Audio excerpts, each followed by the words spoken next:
अशोक जी, तो आप कम से कम राकेश जी इतनी आलोचना कर रहे हैं, आप इतनी आलोचना मत करिएगा, कम से कम तारीफ करिएगा। प्रधानमंत्री जी ने विनम्रता दिखाया। हम लोगों का अपनत्व का भाव है। देखिए, गांधी का देश है, महात्मा बुद्ध का देश है। हम लोग प्यार का संदेश देते हैं कि ठीक है, घटना हो गई, लेकिन अपना से झुक के मिल लेना, मतलब सम्मान दे देना, ये कोई खराब बात तो नहीं है। मतलब अगर प्रधानमंत्री चले गए, मिल लिए, तो इतनी आलोचना क्या? ठीक है, प्रधानमंत्री की इस वजह से आलोचना हो रही है। कौन कर रहा है आलोचना? ठीक है, प्रधानमंत्री ने किया किया नेशनल इंटरनेशनल लेवल पे जब लोग ऐसे सामने आमने आ जाते तो ये अक्सर ऐसा प्रोटोकॉल कई बार तोड़ के चला जाया जाता है। लेकिन प्रश्न ये उठता है कि जब राहुल गांधी चीन एम्बेसडर को मिलने जाते हैं तो पूरे देश संकट में आ जाता है। माने चाइना आके आपके पार्लियामेंट में बैठ गया, उसने आक्रमण कर लिया, चाइना ने भारत को जीत लिया क्योंकि राहुल गांधी चाइना के एम्बेसडर से मिलने गए। वो एक विपक्ष के नेता है, उनका भी अधिकार है कि वो अपनी बात चाइना एम्बेसडर को कहे कि आपका देश गलत कर रहा है। लेकिन फिर चाइना एम्बेसी में क्यों गए, उसके साथ भी आपने ऐसा जोड़ दिया मानो ये चाइना एम्बेसी में कागज लेके गए थे कि तुम इधर से घुस जाओ तो अंदर तक आ जाओगे। इतना छिचोरापन जब सत्ता में रहे हुए पार्टियां करती है तो फिर उसका जवाब भी छिचोरापन से ही होता है। अब आप देखिए, प्रधानमंत्री ऐसे मिल रहे थे राष्ट्रपति से चाइना के कि मानो बहुत अच्छे दोस्त हो। इसमें कोई मुझे कोई इसमें बुरा नहीं लगता। दूसरी तरफ हमारे विदेश मंत्री कहते हैं कि हमने पूरी तरह से डट के निगोशिएशन करके चाइना को वापस भेज दिया, अब सब सामान्य हो गया। तीसरी तरफ हमारे सेनापति कहते हैं कि 50,000 सैनिक हमने डिप्लॉय किए हैं बॉर्डर पे। और मैं बता दूं आपको, क्योंकि राकेश जी सैन्य शास्त्र पढ़े हुए हैं, ये विंटर का समय जो है बर्फबारी का, जनरली जहां बॉर्डर्स पे बर्फ पड़ती है वह बॉर्डर वैकेट किए जाते हैं। दोनों देशों की तरफ से एक सामंजस्य करार होता है कि बहुत ही विपरीत क्लाइमेट होने की वजह से जान हानि टालने के लिए हम अपने लोगों को विड्रॉ करते हैं, और बर्फ जैसी बर्फबारी बंद हो जाती है ये लोग फिर वापस पोस्टिंग पे जाते हैं। ये पहली बार हुआ देश आजाद होने के बाद 50,000 की फौज हम बर्फों में उतार रहे हैं। क्या हमारे सेनापति देश के बताएंगे कि सब कुछ ठीक है तो जाने की जरूरत क्या है? और यदि सब कुछ ठीक नहीं है, सेनापति सही है, तो विदेश मंत्री बताएंगे कि फिर सब कुछ ठीक कहां हुआ? और यदि ये दोनों गलत है तो फिर प्रधानमंत्री बताएंगे हंस के क्या बात कर रहे थे? कहीं हंस के माफी तो मांग नहीं रहे थे कि भैया माफी कर दो, अब बहुत ठंड है, जरा देख लेना, अभी कंस्ट्रक्शन रोक देना। जब आपने कहा कि ये वापस चले गए, तब लद्दाख के नगर पालिका के पार्षदों का वक्तव्य किसी भी मीडिया ने छापने की जरूरत नहीं की, जिसने कहा कि वापस नहीं गए भैया, हमारी गोचर की जमीन चली गई है चाइना में, हजारों स्क्वायर फीट की जमीन चली गई है, स्क्वायर किलोमीटर की जमीन चली गई, और ये कहते कि हमने बिल्कुल ठीक ठाक उनको वापस भेज दिया। कहां वापस भेज दिया? फिर लद्दाख के लोग मूर्ख हैं, उनको ऐसे ही सपना आता है कि यूं दूसरी की जमीन पर कब्जा कर देते हैं। आज वहां अशोक जी, गोचर की जमीन के लद्दाख का लोचे पड़े सांसद हुए भी हैं। कह लद्दाख का सांसद सांसद भी तो कह सदन में कह चुका है अशोक भाई। सदन में कह चुका है। सवाल यह है कि जब चाइना के साथ आपकी लड़ाई चल रही है तो आप ये मानो कि जब वक्तव्य देते हैं, आपका राजनीतिक दल भी है जिसके आप मेंबर हो और उसी के भरोसे आप सत्ता में हो, तो कम से कम उस राजनीतिक दल के प्रवक्ताओं के गले में साइलेंसर तो बिठाओ भाई। वो तो कहते हैं कि प्रधानमंत्री ने लाल आंख से क्या देख लिया तो चाइना पीछे लुढ़क गया। ये बात जब आप ये कहते हो और चाइना के सबक सिखाने की बात करते हो, तो मीनू जी ने बहुत सही कहा। क्या पूरे स्टैंड ऑफ पीरियड में हमारा ट्रेड रुका? चाइना से हमारी दुश्मनी बरकरार है, अभी भी कई पॉइंट्स पे अभी भी डिस्कशन चल रहे हैं। 50,000 फौज हमने इसलिए बनाई है क्योंकि उन्होंने कंस्ट्रक्ट कर दिया, एक गांव का गांव बसा दिया, और मानने को तैयार नहीं किया हमारा गांव नहीं है। पूरे बॉर्डर पे फिर कंस्ट्रक्शन चालू हो गया जो एग्रीमेंट था, नहीं होना चाहिए। वो बार बार एग्रीमेंट तोड़ रहे हैं और हम सिर्फ उनको बोल रहे हैं कि भैया नहीं करना चाहिए, नहीं करना चाहिए, you are doing wrong, you are doing wrong. बोलने से काम नहीं होता। अल्टीमेटली 50,000 फौज वहां भेजनी पड़ी आपको। और इस 9 महीने में पहले 2022 के हमारे देश का बायलैटरल ट्रेड जो है वो $100 बिलियन क्रॉस कर चुका है। मैं ट्रेड की बात कर रहा हूं, अभी इंपोर्ट एक्सपोर्ट पे आऊंगा मैं आपको। हमारे यहां 23 से 25 लोग मारे गए गालवान घाटी में। पूरा देश उस दिन खाना नहीं खाया, रात में किसी के घर खाना नहीं बना, रो रहा था पूरा भारत। और तब हमारा आयात चाइना से $90.66 बिलियन हो गया। $89.66 बिलियन, जो पिछली तुलना में 31% ज्यादा है। हमारे लोगों ने चाइना के 40 मारे। चाइना ने इसका दर्द समझा और जो भारत से वो इंपोर्ट करते थे, जो हम चाइना को निर्यात करते थे, वो उन्होंने 36.4% कम किया। चाइना ने भारत का निर्यात $13.97 बिलियन है। उन्होंने अपने भारत से संबंध तोड़े। उन्होंने कहा कि नहीं चाहिए तुम्हारा माल।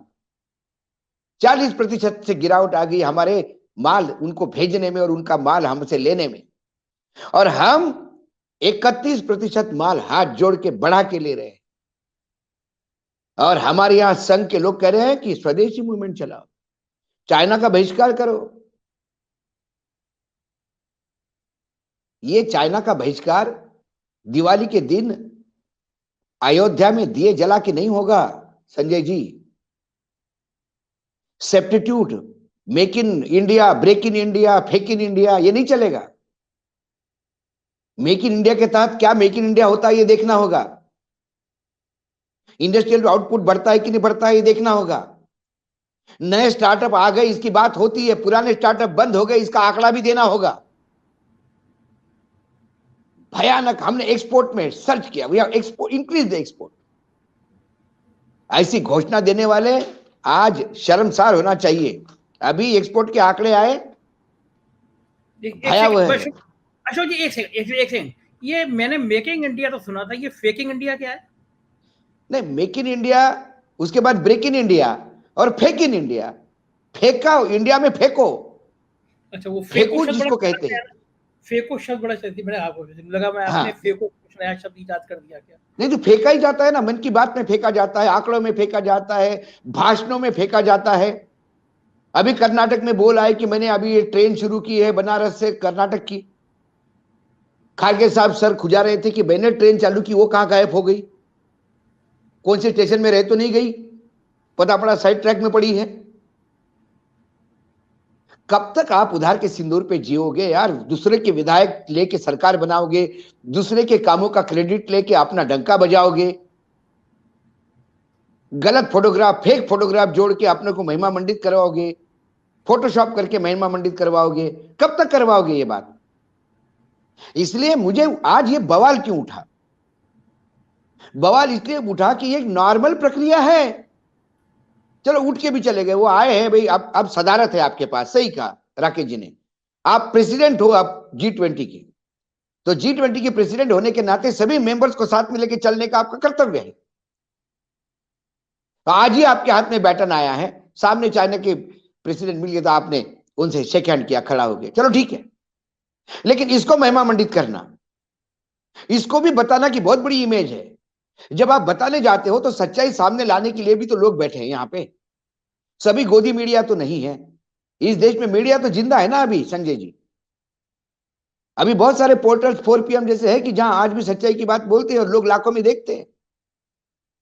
तो इसीलिए बताना पड़ता है। राकेश जी ने बात की थी इंदिरा गांधी की। इंदिरा गांधी ने व्हाइट हाउस में पहली बार, व्हाइट हाउस में, एक सेकंड, पहली बार व्हाइट हाउस में यह हुआ था कि किसी दूसरे देश का प्राइम मिनिस्टर वहां जाता है, हेड ऑफ द नेशन जाता है और वहां के राष्ट्राध्यक्ष के साथ तू मैं करता है और प्रेस कॉन्फ्रेंस का बहिष्कार करके आता है बाहर। वॉशिंगटन डीसी की बात है ये दिल्ली में नहीं है, रेड फोर्ट में सब दूर से कमांडो के बीच में, और ज्वाइंट प्रेस कॉन्फ्रेंस कैंसिल करवाई थी। ये ताकत थी, इसको कहते हैं ताकत। ताकत वोट मांगने से नहीं होती दूसरे देश के राजदूत से। तो कंधे पे हाथ रख के और उसने बोल दिया, आपने आपको आके मिला, हाय हाय कैसे कैसे हो आप। हम भी जाते हैं किसी चैनल में तो उसका चैनल का एडिटर भी आके और मालिक भी हो तो वो भी बोलता है, अरे अशोक जी बहुत दिनों के बाद दिखे, इसका मतलब क्या हम ज्वाइन कर लिया क्या वहां पे।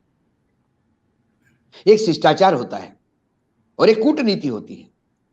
आप शिष्टाचार इस देश में कूटनीति करके बेचते हो, मार्केटिंग करते हो।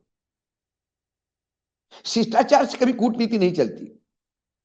शिष्टाचार शिष्टाचार होता है और कूटनीति कूटनीति होती है। इसीलिए जब रशिया और अमेरिका ये दो धुराएं थी, उसी के बीच में नॉन अलाइन मूवमेंट खड़ी करने की ताकत जवाहरलाल नेहरू में थी। आप चाहे उनको कुछ भी कहिए, मत मानिए उनको, लेकिन वो ताकत उनमें थी।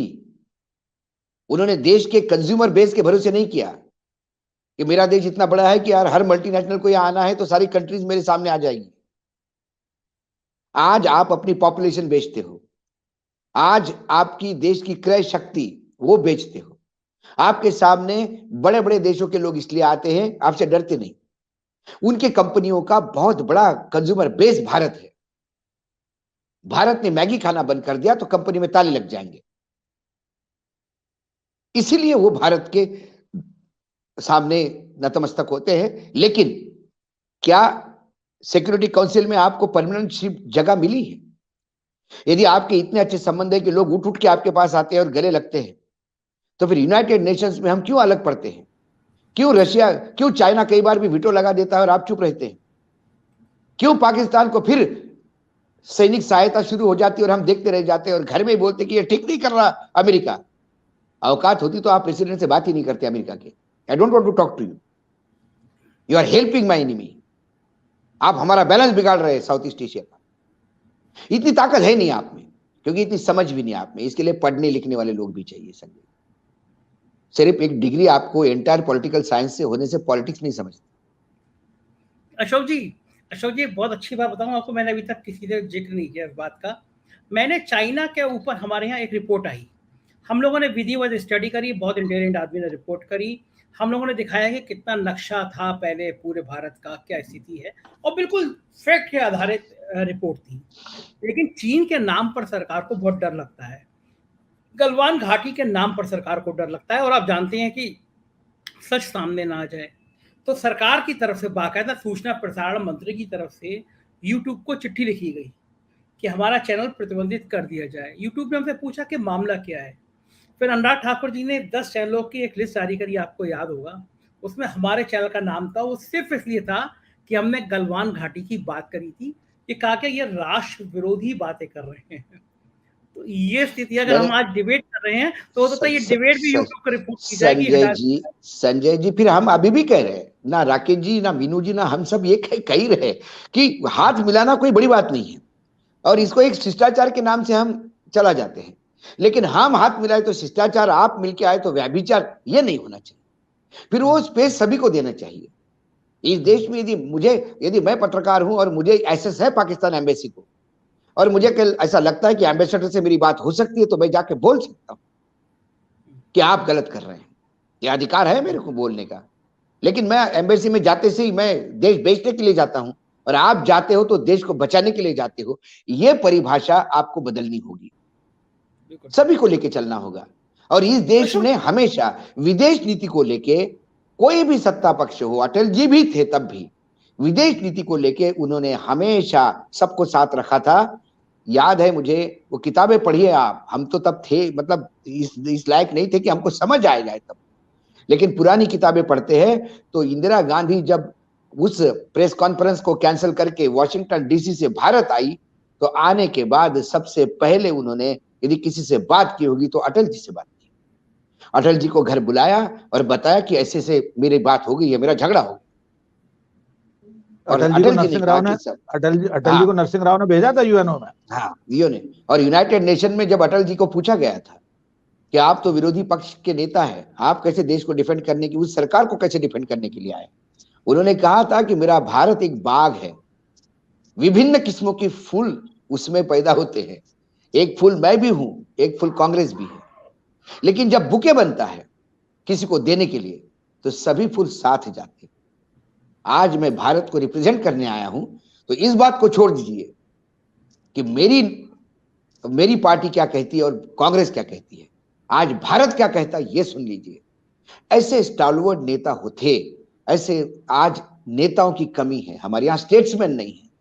हमारे यहाँ ये जो खेतों में वो पंछियों को क्या उसको हिंदी में बेजू कहते हैं, शायद ऐसे खड़े कर देते हैं पैर, ये बेजू है और ये अपने देश की जनता को ही डराते हैं। बिजू का भाव, बिजू का कहते हैं, बिजू का कहते हैं, हमारे मराठी में उसको बुजगवान कहते हैं। तो ये जो है ये डराने, पंछियों को डराने के लिए होता है। ये वर्तमान में ये जितने भी बिजू का खड़े हैं ये अपने देश के मतदाताओं को डराने के लिए, कभी चाइना से डराएंगे, कभी पाकिस्तान से डराएंगे, कभी हिंदू मुसलमानों से डराएंगे, कभी किसी चीज से डराएंगे, कभी कोविड से डराएंगे। तो आज फिर मतलब घूम फिर के यदि उस बात पे आए तो वो इशू बड़ा है ही नहीं, लेकिन वो इशू इसलिए होता है कि आप तीनों लोग एक बार इकट्ठा बैठिए। मेरे आका, आप तीनों लोग हमारे देश के अभिभावक हो भाई। मेरे सैन्य सेनापति मेरे अभिभावक है, मेरे प्रधानमंत्री मेरे अभिभावक है, मेरे विदेश मंत्री मेरे अभिभावक। तीनों इकट्ठा बैठ के तय करो सच्चाई क्या है और हमको बताओ। एक कहता है चाइना सेटल हो गया, एक चाइना के गले लगता है, और एक कहता है चाइना से बहुत धोखा है, मैं 50,000 बेचता हूं। तो मैं कंफ्यूजन में हूं, मैं भ्रम की स्थिति में हूं। इस भ्रम का निराकरण करने के लिए हम देश को आह्वान कर रहे हैं। इसीलिए समझ में नहीं आ रहा है कि हाथ मिलाया तो क्यों मिलाया, सब ठीक है तो क्यों बोला, और 50,000 जा रहे हैं सैनिक तो क्यों जा रहे। ये बहुत बड़ा सवाल है हमारे देश में, क्योंकि हमारे यहाँ ट्रांसपेरेंसी नहीं है। ये देश, इस देश ने जवाहरलाल नेहरू के नेतृत्व में चीन के साथ युद्ध में हार भी स्वीकारी है। ऐसा नहीं कि हमने सारे युद्ध जीते हैं, हमने एक युद्ध हारा भी है, और हारने के बाद ये देश फिर खड़ा हो उठा है। लेकिन इस देश को मालूम तो हो कि वस्तुस्थिति क्या है। जवाहरलाल नेहरू ने हार को जीत में तब्दील नहीं किया था। जवाहरलाल नेहरू को उस हार का जो सदमा लगा, उसके बाद तो जवाहरलाल नेहरू चल बसे। सही बात। उस हादसे से उठ ही नहीं पाए। तो देश साथ में था ना। ठीक है, तो आप वस्तुस्थिति बताइए, आप बताइए देश पे कर्जा है, ये देश के लोग अपना जितनी प्रॉपर्टी है वो बेच के आपके पास गहने जमा कर करके सरकार को बेल आउट करेंगे। इस देश में जो बड़े बड़े काम हुए तो ऐसे ही नहीं हुए। जो एम्स का हॉस्पिटल बना वो ऐसा ही नहीं बना। इस देश में दिल्ली में दिल्ली राजधानी है, एक अच्छा हॉस्पिटल होना चाहिए। पैसा नहीं है, जमीन नहीं है, आह्वान किया तो एक राजघराने ने एम्स बना के दे दिया ना। ऐसे आह्वान किए तो लोगों ने सैकड़ों एकड़ जमीन दी। ठीक बात। जब भूदान मूवमेंट के लिए निकाले गए तो लाखों एकड़ जमीन भूदान में मिली। ये देश देता है संजय बाबू, लेने वाला चाहिए। लेकिन अशोक जी एक बात बताइए, अभी भी तो दे रहे हैं। अंबानी और अडानी जी कितना डोनेट करते हैं पूरे देश को, आप कभी उनकी गिनती नहीं करते हैं? भाई साहब अब मैं क्या बोलूं, वो जो CSR फंड जाता है वो तो बुक ट्रांसफर होता है। संजय जी आपने न्यूज़ 4 नहीं, आपका एक मैं आपको आप ही का उदाहरण देता हूं। आपका ये टीवी चैनल है न्यूज़ 4 PM, और आपका अखबार है 4 PM। तो 4 PM टीवी का जो आपको पैसा ज्यादा मिला और उसमें से 2 लाख रुपए CSR देना है, तो आप अपने अखबार में देते हो। और अखबार में भी इसलिए देते हो कि 2 टेबल लाने हैं। टेबल भी किस कंपनी के, वो आप ही की एक तीसरी कंपनी है, उससे टेबल जाते हैं। तो इन बड़ी कंपनियों का CSR फंड आप देखोगे तो आपको ये बुक ट्रांसफर मिलता है। बुक ट्रांसफर है, ये पैसा ट्रांसफर नहीं होता। या बड़े बड़े बैंकों का होता है तो उनके चेयरमैन और उनके मैनेजिंग डायरेक्टर और बड़े बड़े जोनल अधिकारियों के बीबीओ का NGO है, उसमें ट्रांसफर होता है। आम आदमी को कहाँ मिलता है CSR फंड? ये बात भी छोड़ दीजिए। आप जो बातें कह रहे हैं, मैं कई दिन से देख रहा हूँ, 2 दिन से देख रहा हूँ, ना तो मुझे आज तक पे दिखी, ना जी न्यूज पे दिखी, ना इंडिया टीवी पे दिखी। आप ये पता नहीं कहां से, ना नेटवर्क 18 पे दिखती हैं सब बातें। आप पता नहीं ये सब बातें। मैं सरकारी आंकड़ों पे बोल रहा हूँ। ये जो मैंने एक्सपोर्ट इंपोर्ट के फिगर बताए, ये सरकारी आंकड़े बताए। ये जो जब हमारे सैन्य सेनापति ने जो बोला मैं 50,000 भेज रहा हूं, ये मैंने सरकार का सर्कुलर देखा। जब हमारे विदेश मंत्री कहते हैं कि सब चंगा सी चाइना पे, ये सरकार कहती है माए बाप। और ये जो फोटो आज हाथ मिलाते हुए देखा, ये सारे देश ने दिखाया है गोदी मीडिया में। ये गलत है तो गोदी मीडिया जिम्मेदार इसके लिए, फिर मैं माफी मांग लूंगा कि ये फोटो गलत है भैया, गलत देखा हमने। लेकिन माए बाप में सरकार के आंकड़े, पार्लियामेंट में दिए हुए जवाब, अभी राकेश जी ने कहा पार्लियामेंट में सांसद कहता है कि हमारी गोचर की जमीन गई है, सरकार कहता है सब चंगा है। तो कान आंख नाक जो दिखता है उसको तो बोलेंगे ना। पत्रकारिता में आए, दलाली में तो नहीं आए ना। पत्रकार है संजय जी, पत्रकार नहीं है। अशोक जी, रक्षा मंत्रालय 11 राउंड बोलेंगे, अधिकार है बोलने का, सवाल उठाने का अधिकार है। अशोक जी, हमारा रक्षा मंत्रालय चीन के साथ 11 राउंड की बातचीत कर रहा है और प्रधानमंत्री कहते हैं कोई ना कोई घुसा है ना घुसाया है। तो बातचीत किस बात पर हो रही है लगातार 11 राउंड की? लेफ्टिनेंट जनरल रैंक जी, मौसम की हो सकती होगी, वातावरण की हो सकती नहीं, बातचीत इस बात की भी होती होगी कि हमारे आर्मी फाफड़ा जिलेबी और ढोकला खाना चाहता है। आप क्या चाहते हो? इधर से बोला होगा कि हमको भी आपके यहाँ से कोई चाउमीन वाउमीन कुछ टाइप भेज दो, तो हम भी अभी गुजरात में इसको चाउमीन गुजराती स्टाइल में बना के देखेंगे। यही हो सकता है यदि सब चंगा है तो। अब यदि किसी को ये व्यंग लगे तो ये मेरी गलती नहीं है। जब सब कुछ ठीक है और 11 राउंड है तो अपनी आर्मी, मैं बैकग्राउंड आर्मी नहीं है मेरा, मैं सैनिक स्कूल का स्टूडेंट रहा हूँ। एनडीए 62nd कोर्स में ऑल इंडिया 3rd था सर। मेरे स्पाइन में स्पाइना बाइफिडा एल्वियस फाई नाम का डिफेक्ट है, इसलिए मैं नहीं जा पाया। मेरे बैचमेट्स ब्रिगेडियर और मेजर जनरल बने हुए हैं, इसी इंडियन आर्मी में सर्विंग है। अच्छा, वो नहीं गया तो मुझे इतना बात मालूम है कि आर्मी के अधिकारी बॉर्डर पे मजे करने नहीं जाते। वो 11 राउंड की जो बातचीत है, वो बातचीत जी जान लगा के भी बैठे होते उस बातचीत में। कहीं आप फौज में होते तो आप भी बैठे होते उस बातचीत में किसी राउंड में। ये चले गए होते ना तो ये अग्निवीर भर्ती नहीं होने देते।